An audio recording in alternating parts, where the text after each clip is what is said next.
Hello ফেসবুকের ভাইরা বন্ধুরা, চলে এলাম পাথরের গোডাউনে চলে এলাম, পাথর কিনতে চলে এলাম। ফেসবুকের ভাইরা বন্ধুরা, চলে এলাম গোডাউনে পাথর কিনতে। কিছু পাথরের শর্ট পড়েছিল।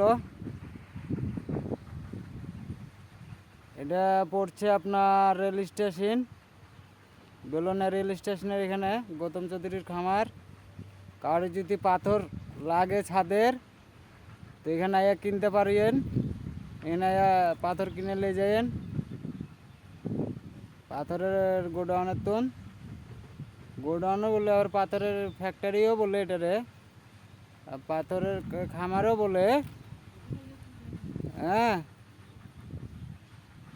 যদি কারোর পাথর লাগে ভাইরা বন্ধুরা, তো এখান তুন পাথর কিনে লয়ে যাবেন। এনে পাথরের দাম কম আছে। আমরা আসছি পাথর কিনতে ভাই। দেখুন কত গাড়ি, এই পাথর, সব পাথর। এদিকে আয়ন।